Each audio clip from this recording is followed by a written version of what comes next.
አላሁ አክበር እጅግ ደስ የሚሉ ዜናዎች እየተሰሙ ይገኛሉ። ሙስሊሞች በዚህ የምትደሰቱ በሙሉ ኮሜንቱን በተክቢራ በደንብ ሼር፣ ኮፒ ሊንክ፣ ሪፖስት እያደረጋችሁ እስከ መጨረሻው ተከታተሉኝ። በትላንትናው ዕለት ውይይት ተደርጎ እንደነበረ ሁላችሁም ታውቃላችሁ። በወንድማችን ሁሱና በእፎይ አማካኝነት ያ ውይይት አሪፍ አጋጣሚዎችን ይዞ እየመጣ እንደሆነ እየተነገረ ይገኛል። ከውይይቱ መጠናቀቅ አንስቶ በበርካታ ላይቮች ላይ በርካቶች ሂዳያ እያገኙ እስልምናን እየተቀበሉ ሻሃዳን እየያዙ ይገኛሉ። በቁጥርም ተቀምጧል። ከ20 በላይ ሰዎች በይፋ ሻሃዳን እንደያዙ እየተነገረ ይገኛል። ከዚህ በፊት እፎይ በረሱላችን ሰለላሁ ዐለይሂ ወሰለም ላይ ያልተጋባ ቃላትን ከተጠቀመ በኋላ ስለ ረሱል ሰለላሁ ዐለይሂ ወሰለም በርካቶች ማወቅ ሙስሊሞች ላይ ለመሳለቅ ማጥናት ጀምረው በዛም ምክንያት በረሱላችን ሰለላሁ ዐለይሂ ወሰለም የህይወት ታሪክ እጅግ በመደመም እስልምናን ሲቀበሉ ነበረ። አሁንም እየሆነ ያለው ያ ነው። ያም የሆነው በሙስሊሞች ስነ ምግባርና በሁሱ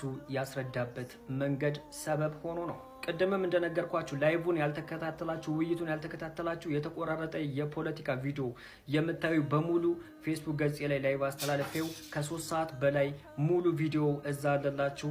እዛ ሄዳችሁ ሙሉን ማየት ትችላላችሁ። መማር ያለባችሁን ተማሩ። ሙስሊሞች በተክቢራ በደም ሼር፣ ኮፒ ሊንክ፣ ሪፖስት ያደርጋችሁ አደርሱት።